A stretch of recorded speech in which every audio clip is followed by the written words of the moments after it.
श्रोताओं नमस्कार।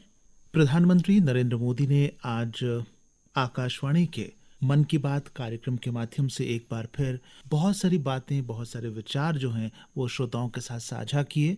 और आज की गई बातों पर बातचीत करने के लिए आज हमारे स्टूडियो में हमारे साथ उपस्थित हैं एडवोकेट राहुल रैना। रैना साहब, प्रोग्राम में आपका स्वागत है। नमस्कार। जैसा कि हमने आज सुना कि किस तरह प्रधानमंत्री ने बहुत सारी बातें लोगों के साथ साझा की और अपने अनुभव बताए और लोगों के भी अनुभव जो है वो साझा किए। सबसे पहले उन्होंने शुरुआत की हमारा विक्ट्री पंच, जो हमारे ओलंपिक के खिलाड़ी हैं। भारतीय खिलाड़ियों ने अपना खाता खोल दिया है और प्रधानमंत्री ने अपील की है कि हम भी उनका हौसला बढ़ाने के लिए इसमें जो हमारा विक्ट्री पंच है उसमें बढ़कर हिस्सा लें। जब किसी भी मकसद, किसी भी काम के लिए सारा देश एकजुट हो जाता है तो उसमें हमारी सफलता, हमारी पॉजिटिविटी, हमारे अचीवमेंट्स के कितने चांसेस बढ़ जाते हैं और ये कितना ज़रूरी है। सभी सुनने वाले श्रोताओं को मेरी तरफ से नमस्कार।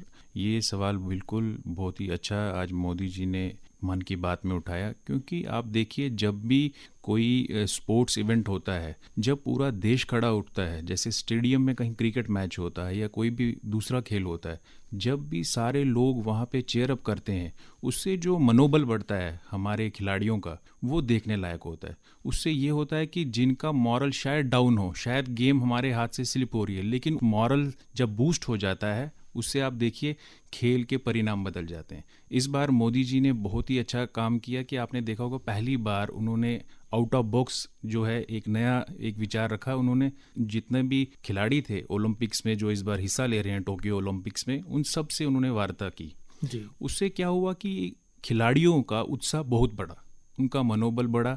इससे क्या है, एक मैसेज जाता है जो बाकी आने वाले भविष्य में भी जो खिलाड़ी हैं उनको भी एक मैसेज जाता है कि हर स्पोर्ट्स का अपना अपना वैल्यू है। ऐसा नहीं है कि हमारे देश में जैसे क्रिकेट का एक ज़्यादा फीवर है, लेकिन इससे ये है कि ओलंपिक्स में आप देखिए विभिन्न प्रकार के स्पोर्ट्स हैं। इससे सभी खेलों के खिलाड़ियों के उनका मनोबल बढ़ता है और उनको फ्यूचर में उनको एक प्रेरणा मिलती है कि नहीं, अगर आज ये लोग वहाँ पे पहुँचे हैं, कल को हो सकता है अगर हम भी मेहनत करें हम भी वहाँ तक पहुँच सकते हैं। इसलिए ये बहुत ही ज़रूरी था और इससे मुझे उम्मीद है इस बार ओलंपिक में हमारी पदक तालिका जो है पिछले ओलंपिक से बहुत बेहतर होगी। जी, आज के इस कार्यक्रम में उन्होंने देश के प्रति एकजुटता की खास तौर पर बात की। जैसा आपने कहा कि जब हम कोई मैच खेल रहे हैं या किसी खेल में हम जा रहे हैं तो सभी की शमूलियत हमें कामयाबी की तरफ लेके जाती है। लेकिन ऐसा नहीं है, सिर्फ खेल ही नहीं बल्कि कोई भी चुनौती है, कोई कठिनाई है, कोई टारगेट है, उसको अचीव करने में, मान लीजिए अब देश के सामने कोरोना का संकट है और प्रोग्राम के आखिर में उन्होंने कहा कि हमें जो कोविड के नियम हैं, हिदायतें हैं, उनका जो है पालन करना है। तो ऐसे में किसी भी मकसद को हासिल करने के लिए, किसी भी चुनौती से निपटने के लिए एकजुट होकर आगे बढ़ना कितना ज़रूरी है। जी देखिए, इसमें मैं ये बोलना चाहूँगा, जब भी एक नेता फ्रंट से टीम को लीड करे, कोई भी टीम का कप्तान जो खुद लीड करे, वही चीज़ जो है हमारे वर्तमान प्रधानमंत्री जी करते हैं। चाहे वो कोविड के दौरान हो या कोई भी संकट हमारे देश पे जब जब आन पड़ी, उन्होंने हमेशा फ्रंट से लीड किया। उससे क्या है कि उससे एक मैसेज जाता है, एक मैसेज जाता है, उनकी ब्यूरोक्रेसी को मैसेज जाता है, उनके सरकार को मैसेज जाता है कि लटर मस्ती नहीं चलेगी, लापरवाही नहीं चलेगी, हमेशा आपको कार्य पे, आपको वहाँ पे रहना पड़ेगा, बिल्कुल सीरियसली रहना पड़ेगा। इससे क्या है, एक मैसेज जो है बहुत ही सीधे स्ट्रेट जाता है और ये सिग्नल जो है एक पॉजिटिव सिग्नल जाता है। ये जो है किसी भी देश के लिए, जो हमारा देश है इसमें आप देखिए यूथ्स का देश है, यूथ्स को एक बहुत ही ज़्यादा उम्मीद इससे जगती है। और क्योंकि हमारे वर्तमान प्रधानमंत्री जी आउट ऑफ बॉक्स चीज़ें लाते हैं, इससे क्या होता है और हमेशा फ्रंट से लीड करते हैं, इससे हमारे जो लोग हैं उनमें उत्साह बढ़ जाता है। और जब कोई ऐसा नेता हमें मिलता है जो काम कर रहा है, उससे क्या है, उससे एक्सपेक्टेशंस और ज़्यादा बढ़ जाती हैं। जी, देश की हम बात करते हैं कि देश के सामने जब जब भी कोई संकट आया है, हम 1999 की बात करते हैं, करगिल युद्ध की बात, जिसका जिक्र प्रधानमंत्री ने भी किया। और कल उसकी 22वीं जो है वो वर्षगांठ हम मना रहे हैं करगिल विजय दिवस की, जिसके लिए राष्ट्रपति महोदय आज पहुंच चुके हैं यहाँ पे और कल वहाँ पर वो श्रद्धांजलि अर्पित करेंगे। तो देश के प्रति एकजुटता जो हमारी होती है, खासतौर पर सैनिकों के प्रति, सीमा पर लड़ने वालों के प्रति, देश में लॉ एंड ऑर्डर मेंटेन रखने वालों के प्रति, वो कितना ज़रूरी हो जाता है देश के नौजवानों के अंदर, कि उनके प्रति उनका जो जज्बा है, उनके साथ उनकी जो शमूलियत है, वो कितनी ज़रूरी होनी चाहिए। यहाँ पे मैं अपने श्रोताओं को याद दिलाना चाहूँगा, ये करगिल युद्ध जो था ये 3 मई से 26 जुलाई 1999 के बीच चला था, और इसमें हमने 527 हमने बहादुर अपने जवान, अपने ऑफिसर्स गंवाए थे, जिसमें कि मैं नमन करना चाहूँगा। कुछ नाम मैं ले सकता हूँ, जैसे कि लेफ्टिनेंट मनोज कुमार पांडे थे, उनको परमवीर चक्र मिला था। इसमें कैप्टन विक्रम बत्रा, जिनको कि शेरशाह उनका कोड नेम था, और उनका एक अक्सर एक डायलॉग बहुत हिट हुआ था, ये दिल मांगे मोर। और राइफलमैन संजय वर्मा या कैप्टन अनुज नायर हो, इसमें सिर्फ संजय वर्मा ही हैं जो इस समय जीवित हैं और हमारे बीच में उपस्थित हैं। इसमें देखिए, जब भी ये करगिल की बात आती है, हमारे देश में एक जनभावना एकदम उमड़ जाती है, खून जो है एकदम वो बॉइलिंग पॉइंट जो है बढ़ जाता है, क्योंकि कोई भी इंसान वो दिन नहीं भूल सकता है कि कैसे हमारे जवानों की कॉफिन्स वहाँ से आते थे, तो पूरा देश जो है उनके गम में शामिल हो जाता था। और जिस बहादुरी से हमारे सेना ने उसमें लड़ा और पाकिस्तान को एक करारा जवाब दिया, उसमें 4000 पाकिस्तान के जो सैनिक हैं या उनके जो घुसपैठिए उस समय कारगिल में इन्फिल्ट्रेट कर रहे थे, वो मारे गए थे। और इसमें वाकई में इनका जिक्र जो है मन की बात में करना बहुत ही ज़रूरी था, क्योंकि एक सेना है जो जब वो बॉर्डर पे तैनात हैं तभी हम यहाँ पे आराम से बैठे हुए हैं, तभी हम अपने एसी के कमरों में बैठे हैं। जब वो तपती धूप में, रेगिस्तान की गर्मी में या कश्मीर की ठंड में जब वो सैनिक वहाँ पे खड़ा है, तभी हम जैसे आम इंसान अपने घरों में चैन की नींद सो सकते। उन्हीं की इस निष्ठा की बदौलत हम चैन की नींद जो है अपने घरों में सो पाते हैं। आगे प्रधानमंत्री ने आज़ादी का अमृत महोत्सव का जिक्र किया। अभी 15 अगस्त को हम 75वें वर्ष में प्रवेश कर रहे हैं अपनी आज़ादी के। एक लंबी पराधीनता के बाद देश आज़ाद हुआ, और इस सिलसिले में आज़ादी का अमृत महोत्सव सिलसिले के तहत हम बहुत सारे आयोजन कर रहे हैं। उन गांवों तक जा रहे हैं जहां स्वतंत्रता सेनानी पले बढ़े या जहां वो रहते थे। इन्होंने महात्मा गांधी का जिक्र किया, उनके योगदान का जिक्र किया, सुभाष चंद्र बोस का जिक्र किया। हम देश के प्रति एक जज्बा रखते हैं कि ये हमारा देश है, हमारे देश में ये होना चाहिए, लेकिन कई बार हम इतने स्वार्थी हो जाते हैं, इतने संकीर्ण हमारी सोच हो जाती है कि सिर्फ अपना हित हम देखते हैं, अपना स्वार्थ हम देखते हैं, अपना फ़ायदा कहाँ हो रहा है वो नहीं देखते। लेकिन इसके बावजूद भी आज उन्होंने कितनी ढेरों एग्जाम्पल्स हमें बताई उन लोगों की जिन्होंने अपनी नौकरी छोड़कर गांव के लोगों की भलाई के लिए काम शुरू किया। आपका अलग फील्ड है, उस फील्ड में आप काम करते थे, लेकिन अपने देश के लोगों की भलाई के लिए, बेहतरी के लिए उन्होंने काम शुरू कर दिया। मैं चाहता हूं कि ये जो एग्जाम्पल्स हैं इनका आप जिक्र भी करें, और उन्होंने जो जो काम किया वो कितना इम्पोर्टेंट है उसका आप जिक्र करें। देखिए, सबसे पहले मैं इसमें कहना चाहूँगा, आईएनए का जिक्र करूँगा, इंडियन नेशनल आर्मी, जो कि हमारे नेताजी सुभाष चंद्र बोस ने गठन किया था। उसका 1 सितंबर 1942 को इसका गठन हुआ था। सुभाष चंद्र बोस जी का अगर आप देखेंगे, 2014 के बाद ही हमें ज़्यादा उनका जिक्र सुनने को मिला है, जो कि बहुत ही बदकिस्मती है। हमारे देश में ना जाने इतने कितने योद्धा हैं, कितने इतने सेनानी हैं जिन्होंने कि उस आज़ादी की पर्व में अपना खून बलिदान दिया था। उनके बलिदान के कारण ही आज हम यहाँ आज़ादी की सांसें ले पा रहे हैं। इनको नेताजी का जहाँ तक जिक्र है, हमने शायद यहाँ पे इतिहास की किताबों में इनका इतना जिक्र नहीं सुना होगा, लेकिन मैं अपने श्रोताओं को बोलना चाहूँगा कि जापान में इनके ऊपर बाकायदा पढ़ाया जाता है बच्चों को। वहाँ इनका एक चैप्टर है, द इंडियन समुराई। इन चीज़ों को अपने हमारे यूथ्स को जब वो हिस्ट्री जानेंगे कि हमारे लिए कौन कौन से ऐसे लोग थे और कितनी इतनी गाथाएं हैं देश में, कि वो लोग बड़े ही इतने लोग हैं कि हमारे सामने जो नाम है ये तो बड़े ही गिने चुने नाम हैं। जब ये चीज़ें लोगों हम अपने यूथ्स के पास रखते हैं, उससे उनको प्रेरणा मिलती है। इससे राष्ट्र का निर्माण होने में बहुत ही बढ़िया योगदान होता है, क्योंकि जब एक प्रेरणा मिलती है यूथ्स को, उससे देश के राष्ट्र निर्माण में हमें बहुत ही सहायता मिलती है। जी, और देश के प्रति आपने कुछ करना है तो ज़रूरी नहीं कि आप पैसा लगाओगे या बहुत ज़्यादा कुछ खर्च करके देश के लिए आप कर सकते हो। जैसा कि वोकल फॉर लोकल का जो नारा प्रधानमंत्री ने दिया हुआ है, और वो चाहते हैं कि हम अपने देशवासियों, अपने उत्पादकों, अपने इंडस्ट्रियलिस्ट जो हैं, हमारे जो बुनकर हैं, हमारे जो क्राफ्ट्समैन हैं, उनकी तरफ ध्यान दें, उनके काम की तरफ ध्यान दें, जो उनका उत्पादन है उसको इस्तेमाल करें, उसको बढ़ावा दें। ये कितना ज़रूरी है कि हम अपने स्वदेश प्रेम की भावना, उस जज्बे को मजबूत बनाएं, ताकि हमारा देश आर्थिक तौर पर भी मजबूत हो और आज जो दुनिया भर की स्थिति बनी हुई है, अर्थव्यवस्था बदहाल हो चुकी है, उसमें सुधार हो सके। देखिए, पिछले साल जब 2020 में ये कोरोना महामारी का आगमन हुआ पूरे विश्व में, उस समय हमारे देश में कई ऐसी चीज़ें हैं जिनका निर्माण यहाँ पे उस तरीके से नहीं होता था।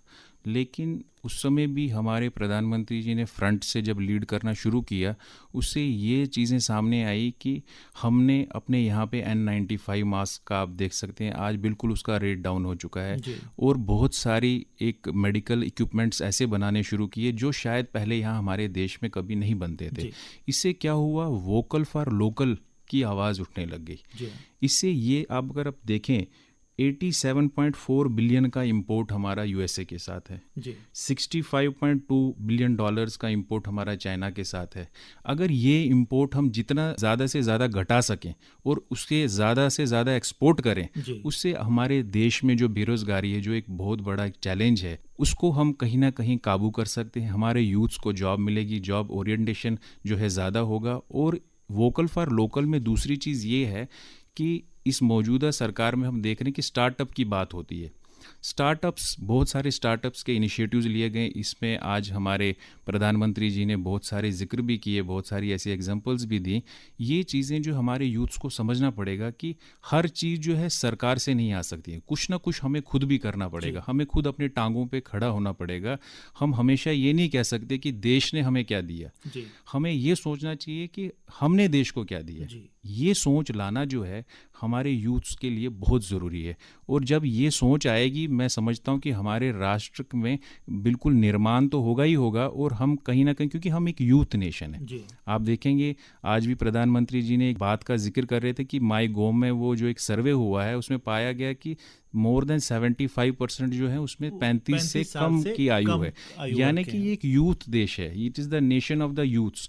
ये जो है इसको हमें पॉजिटिव वे में चैनलाइज करने की ज़रूरत है। इसलिए हमारे यहाँ पे जो एक यूथ्स को जो ये समझना पड़ेगा कि हमें खुद अपने पैरों पे खड़े होना है, हमें खुद एंटरप्रेन्योर बनना है। जी, आत्मनिर्भर भारत की हम बात करते हैं और सिर्फ ये केवल आज की बात ही नहीं है। अगर हम गांधी जी की बात करें तो जब जिस शिक्षा नीति की उन्होंने बात की थी, उन्होंने कहा था कि कुटीर उद्योग जो है उसको बढ़ावा दिया जाना चाहिए। खादी की उन्होंने जिक्र की, खुद कपड़ा बुनने की उन्होंने जिक्र की। अभी 7 अगस्त को हम हैंडलूम डे मनाने जा रहे हैं।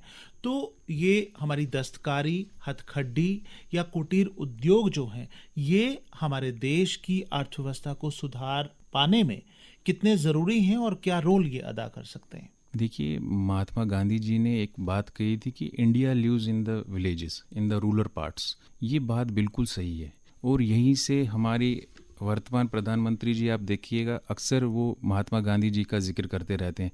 क्योंकि हमेशा अगर हम अपने देश का में चेंज लाना चाहते हैं, ट्रांसफॉर्मेशन लाना चाहते हैं, उसके लिए हमारे रूरल इंडिया का स्ट्रांग होना बहुत ज़रूरी है। उसके लिए ये चीज़ें जो है, जैसे खादी है, हमारे बुनकर हो गए, हैंडलूम जो है, शिल्पकार जो हैं, इनको जितना ज़्यादा से ज़्यादा सहायता दे सकती है सरकार, ज़्यादा से ज़्यादा इनको प्रोत्साहन मिलेगा। उससे क्या है कि वहाँ पे जॉब जनरेशन होगी, इनका जितना सामान ज़्यादा से ज़्यादा हमारे देश में ही बिकेगा। और इवन जब यहाँ डिमांड ज़्यादा होगी, आप देखिएगा इसका डिमांड जो है विदेशों में भी होगी। क्योंकि हमारे यहाँ पे अगर हम देखें, ऐसे हैंडलूम प्रोडक्ट्स हैं जो शायद विदेशी मार्केट में भी जब वो लाए जाएंगे, वहाँ पे भी बहुत ही टक्कर दे सकते हैं वो। इससे क्या होगा, कहीं ना कहीं हमारे एक तो देश को भी फ़ायदा होगा और हमारे रूरल पार्ट जो है उनको भी बहुत फ़ायदा होगा। और कहीं ना कहीं हमारे गाँव जो हैं वो बहुत मजबूत हो जाएंगे। सबसे बड़ी जो चुनौती है बेरोजगारी की, बिल्कुल वो दूर हो सकेगी। क्योंकि हमारे यहाँ पे यही जो इनोवेशंस है, इनकी तरफ हमें ध्यान देना ही पड़ेगा, क्योंकि पोटेंशियल बहुत है हमारे देश में। राणा साहब, आपको नहीं लगता कि कहीं ना कहीं हमारी जो आज़ादी से लेकर अब तक की, या फिर यूं कहें कि अंग्रेज़ों के समय से ही हमारी एक मानसिकता बन चुकी थी कि अगर मैं 10 जमात या 12 जमात या ग्रेजुएशन कर लेता हूं या मास्टर्स कर लेता हूं, तो मुझे कहीं ना कहीं लगता है कि नौकरी, सरकारी नौकरी हासिल करना मेरा राइट है। आपको नहीं लगता कि ये सोच बहुत गलत तरीके से हमारे अंदर पनपती गई और विकसित होती गई, जबकि हम खुद काम करना, अपना उद्यम शुरू करना, उससे हम दूर चले गए? बिल्कुल सही बात है। हमारे यहाँ पे इवन हमारे अपने जम्मू कश्मीर में अगर हम देखें तो यहाँ पे एक हमेशा हम अगर किसी से बात करेंगे तो वो बोलेगा काश एक सरकारी नौकरी जी मिल जाए। जी जी क्योंकि ये एक मानसिकता बन चुकी है, क्योंकि उसका भी एक रीज़न है, क्योंकि वर्क कल्चर जो है हमारे देश में सरकारी तंत्र में वो कहीं ना कहीं बहुत ढीला था। उनको लगता था कि बस वहाँ गए, सवेरे दस्तखत किया जी और वापस आ गए और सैलरी जो है अपने आप महीने में आ जाएगी। जी इस चीज़ से क्या है, वो वर्क कल्चर जो है वो भी सरकार को बदलने की ज़रूरत है। इवन हमें दिख रहा है कि वर्क कल्चर जो बदल रहा है, केंद्र में बदल रहा है, लेकिन हमें राज्यों में उम्मीद है ये वहाँ पे भी बदले की ज़रूरत। जी और दूसरी चीज़ है कि सरकारी नौकरी जो है अगर हम प्रैक्टिकल बात कहें तो इतनी पॉसिबल नहीं है, जी इतने यूथ्स को वहाँ एब्जॉर्ब नहीं कर सकते हम। यूथ्स को जो है खुद एंटरप्रेन्योर बनना पड़ेगा, स्टार्टअप्स हर यूथ को और समझना पड़ेगा कि सब में कोई ना कोई खूबी है। भगवान श्री कृष्ण ने भगवत गीता में कहा है कि हर एक इंसान में कोई एक यूनिक चीज़ होती है। जी उस यूनिक चीज़ क्या है हमारे अंदर, वो हमें पहचाननी होगी, उस क्षमता को और निखारना होगा। और अगर हम उस चीज़ को निखारेंगे, उसको हम एक इनोवेशन में तब्दील करेंगे, तो ज़रूर आप देखिए कितने स्टार्टअप्स आजकल शुरू हो चुके हैं और इससे आने वाले दिनों में मुझे उम्मीद है कि ज़्यादा स्टार्टअप्स आएंगे। और देखिए आजकल इवन हमारे ऐप्स अगर आप देखें, इसलिए ये ऐप्स भी देखिए या कोई भी अलग सेक्टर देखिए, इंडिया में लोकल चीज़ें जो हैं अब धीरे धीरे बहुत सामने आ रही हैं जी और ये आना बहुत ही ज़रूरी है। इससे देश को भी फ़ायदा होगा और बेरोज़गारी जो है उसको भी हम एड्रेस कर सकते हैं। जी। और देखिए पहले चाइनीज़ ऐप्स बहुत सारी होती थी, बड़ी पॉपुलर थी, इंडिया में पॉपुलर थी, लेकिन जब वो गलवान का मसला बना या दूसरी जो समस्याएं खड़ी हुई, मुद्दे खड़े हुए, उसके बाद हमने जो ऐप्स बैन की, उसके बाद कितनी तेज़ी से इंडियन ऐप्स जो है प्रचलित हुई। यानी हम क्षमता रखते थे, काम कर सकते थे, लेकिन रेडीमेड हमें मिलता था बाहर से तो हम उसी से खुश थे। लेकिन ऐसा मौका आया, ऐसे हालात बने कि हमें खुद करना पड़ा और बहुत अच्छा और बेहतर करके हम दिखा रहे हैं। और पिछले कुछ देर से मैंने देखा कि लोगों की सोच, खासतौर पर नौजवानों की सोच भी बदली है। जैसे आज के प्रोग्राम में उन्होंने जिक्र किया बहुत सारे लोगों का, और मुझे नहीं लगता कि आज की इस डिस्कशन में हम सभी का जिक्र कर पाएंगे, लेकिन मैं जिक्र करना चाहूँगा साई प्रनीत का, जो कि सॉफ्टवेयर इंजीनियर हैं और किसानों के लिए काम कर रहे हैं। बिल्कुल ये जी। जज्बा है ना कि मैं भारतवासी हूँ और मैं अगर कुछ कर सकता हूँ तो why should I not do for my farmers. तो इसी तरह और भी जो एग्जाम्पल्स उन्होंने दी, वो किस तरह से सभी का जज्बा बढ़ाती हैं, एक फ़ख्र महसूस कराती हैं कि हमारे देश के लोग जो हैं देश के लिए ही कुछ कर रहे हैं। इसमें मैं आपको एक स्वामी विवेकानंद जी का एक कोटेशन मुझे याद आ रहा है, believe in yourself and the world will be at your feet. ये चीज़ जो है, ये सोच जो है, अगर हमें ये जज्बा आ जाए, उससे क्या है कि बड़ा बदलाव हो सकता है। देखिए जैसे आपने अभी ये एग्जांपल दिया कि कैसे उन्होंने, देखिए एक वो भी चाहते तो सरकारी नौकरी कर सकते थे या कोई और प्राइवेट सेक्टर में उनको एक अच्छा जॉब मिल सकता था, लेकिन उन्होंने ये सब छोड़ते हुए कुछ ऐसा चीज़ें की जिससे कि वहाँ पे इनोवेशन हुआ,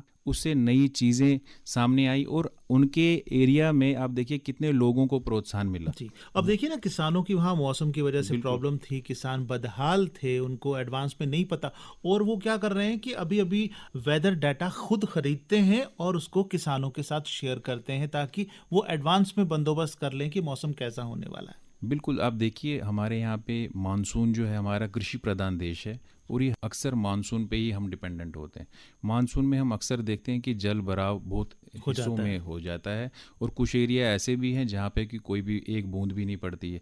इसलिए इन चीज़ों को जो है, देखिए जो इन्होंने एक ऐप बनाया है, इसमें इससे कितना फ़ायदा हो रहा है। वेदर फोरकास्ट में अपने एरिया में इन्होंने बहुत काम किया है, उससे वहाँ पे जो भी किसान हैं उनको मदद मिल रही है। इवन वहाँ पे जो मछुआरे हैं उनको भी फ़ायदा हो रहा है जी। कि वो उस समय हाई टाइड्स में उस एरिया में समुद्र में वो कश्तियाँ नहीं उतारते हैं। जी। तो ये चीज़ें जो हैं बहुत ज़रूरी है और देखिए इससे हमें ये पता लगता है कि लोकल चीज़ें अगर बने, एक तो वो ज़मीनी सतह पे हकीकत को ज़्यादा बेहतर समझते हैं और उनको पता है कि कौन सी चीज़, कौन सी रिक्वायरमेंट है, लोकल नीड्स क्या है, वो एक लोकल इंसान ही समझ सकता है, वो एक बाहर का व्यक्ति नहीं समझ सकता। जी। टेक्नोलॉजी की उन्होंने बात की कि देश की तरक्की के लिए और देश की खुशहाली के लिए हमें टेक्नोलॉजी जो है प्रौद्योगिकी जो है उसका इस्तेमाल करना चाहिए। और बहुत सारी एग्जांपल्स आगे भी उन्होंने दी कि जब एप्पल की बात होती है तो हम सिर्फ कश्मीर देखते हैं या हिमाचल देखते हैं, लेकिन मणिपुर में एप्पल वो टेक्निक की वजह से वहाँ लोगों ने डेवलप किया। और एरोनॉटिक इंजीनियर जो हैं टी.एस. रिंगफामी योंग अपनी वाइफ के साथ मिलकर वहाँ पर सेब का उत्पादन कर रहे हैं। और ऑगस्टीना अवुंग शिमरे जो हैं दिल्ली में जॉब करती थी और छोड़कर अपने घर वापस चली गई और ये काम शुरू किया। ये एक पॉजिटिव मैसेज जाता है कि जज्बा है खुद कुछ करने का और देश के लिए कुछ करने का। बिल्कुल, ये बिल्कुल सही बात बताई आपने। देखिए, एक एरोनॉटिकल इंजीनियरिंग का वो छोड़ के एप्पल्स के प्रोडक्शन में वहाँ पे उन्होंने काम किया, उससे देखिए कितना बदलाव आ गया है। आज वो एक ज़िला है, लेकिन मुझे विश्वास है आने वाले समय में वो मणिपुर के और भी ज़िलों में ये चीज़ जो है आगे भी बढ़ेगी। और देखिए, यही जो चीज़ें हैं आज अगर वो देश में बिक रहे हैं, ये चीज़ें इनकी, आप देखिए धीरे धीरे उनका हो सकता है फॉरेन एक्सपोर्ट भी हो जाए। जी और यही चीज़ जो है बहुत ज़रूरी है कि यूथ्स को हमें समझना पड़ेगा कि हमें सरकार के ऊपर डिपेंडेंट नहीं रह सकते हैं, हमें कुछ ना कुछ खुद हमें खड़ा होना पड़ेगा, हमें खुद ये चीज़ें डेवलप करनी पड़ेंगी, हमें खुद अपने स्टार्टअप्स शुरू करने पड़ेंगे, ताकि सरकार के ऊपर बोझ जो है वो भी कम हो और जो ये यूथ्स हैं, जो बेरोज़गारी है, इसको भी हम प्रॉपर वे से एड्रेस कर सकें। जी। और देखो कितनी अच्छी एग्जाम्पल उन्होंने लखीमपुर उत्तर प्रदेश की दी, जहां पर महिलाएं केले के तने से फाइबर बनाकर चीज़ों का इस्तेमाल कर रही हैं। और वहीं केले का ही इस्तेमाल करते हुए कर्नाटक में केले के आटे से महिलाएं जो हैं वो रसगुल्ले और इस तरह की चीज़ें बना रही हैं। तो यानी ऐसा नहीं है कि आप बहुत ज़्यादा पढ़े लिखे हैं या इंजीनियर हैं या डॉक्टर हैं या साइंटिस्ट हैं तभी आप कुछ कर सकते हैं। तकनीक का इस्तेमाल करके आप ग्राउंड लेवल पर भी बहुत कुछ कर सकते हैं, बहुत कमाल कर सकते हैं। और जैसा कि उन्होंने बताया कि त्रिपुरा के उनाकोटी में रहने वाले 32 साल के विक्रमजीत एक युवा हैं जिन्होंने बेर का उत्पादन बढ़ा करके कितना अच्छा कमाई वो कर रहे हैं।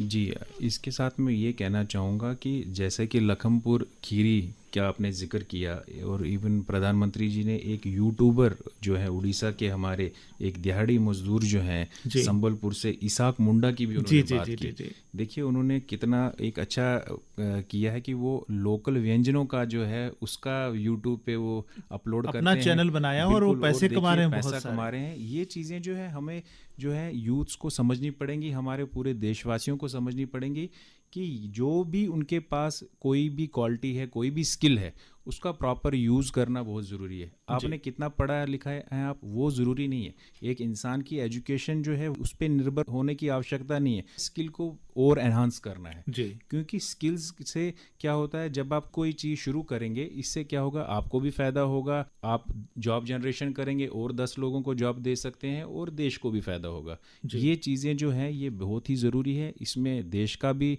इसमें फ़ायदा है और हमारे आम जो जनता है उनका भी फ़ायदा है। जी। और देखिए उन्होंने जिक्र किया जो 3D प्रिंटेड हाउसेस का, जो आईआईटी मद्रास के मद्रास एलुमनी मिल के उन्होंने बनाना शुरू किया है। और ये सिर्फ भारत में ही नहीं, बाहर भी ये जो टेक्नोलॉजी है ये विकसित हो रही है और प्रचलित हो रही है। बिल्कुल, आप देखिए आईआईटी मद्रास का जो इन्होंने 3D प्रिंटेड हाउस का जिक्र किया, उसके साथ ही आज प्रधानमंत्री जी ने एक लाइट हाउस प्रोजेक्ट्स की भी बात जी की। उसमें उन्होंने कहा कि कितने बाहर के देशों के, चाहे वो यूएस हो, फिनलैंड हो, जर्मनी हो, न्यूजीलैंड हो, कनाडा हो, अलग अलग ज़िलों में इनके वो पायलट प्रोजेक्ट्स चल रहे हैं, जिसमें कि कोई ऐसे साधन को जुटाया जा रहा है जिसमें कि कम कॉस्ट हो, कम लागत हो, और ये ऐसे चीज़ें यूज़ की जा रही हैं जो कि ईज़िली अवेलेबल हो। इससे क्या है, लागत भी कम होगी और कॉस्ट भी जो है वो कम होगा, और वो चीज़ें जो है वो पहले से ज़्यादा आकर्षित बनती हैं। जी ये चीज़ें जो है, ये पायलट प्रोजेक्ट्स जो हैं, मुझे लगता है आने वाले समय में इसका जब पूरे देश में विस्तार होगा, ये बहुत ही प्रचलित हो जाएंगी और इससे हमें ये बहुत ही मदद होगी। अभी भी आप देखिए बहुत सारे लोग हैं जिनके अभी घर नहीं है। ये घर जो है, इनको प्रधानमंत्री योजना है, हमारे प्रधानमंत्री ग्रामीण ग्रामीण, आवास और बिल्कुल शहरी ग्रामीण आवास योजना। वहाँ जी पे मुझे लगता है ये पायलट प्रोजेक्ट को वहाँ पे भी शिफ्ट किया जाएगा, और उससे आप देखिएगा बहुत सी जो ज़िले हैं हमारे जहाँ पे मकान जिनके नहीं हैं उनके मकान भी बनाए जाएंगे, और इससे हमारे देश का एक आउटलुक बहुत ही चेंज हो जाएगा। जी। कोरोना की जहाँ तक बात है, देश में बहुत से लोगों की जान गई, बहुत से लोग इससे संक्रमित हुए। और आज तो वैक्सीनेशन सभी की हो रही है फ्री ऑफ कॉस्ट, सरकार की तरफ से ये इनिशिएटिव लिया गया है। लेकिन हम अपनी सोसाइटी में ही देखते हैं कि बहुत सारे ऐसे लोग भी हैं, ऐसे तत्व भी हैं जो सरकार को क्रिटिसाइज करते हैं just for the sake of criticism कि हमने करना है, नुक्ताचीनी करनी है और करनी ही है। पढ़े लिखे भी लोग हैं, इनमें बड़े बड़े वकील हैं, डॉक्टर हैं, जानकार हैं, लेकिन फिर भी इस तरह से बातें करते हैं। लेकिन इंसान अगर सबक सीखना चाहे तो किसी आम इंसान से, कम पढ़े लिखे, बहुत बड़े रुतबे ना होने वाले व्यक्ति से भी सीख सकता है।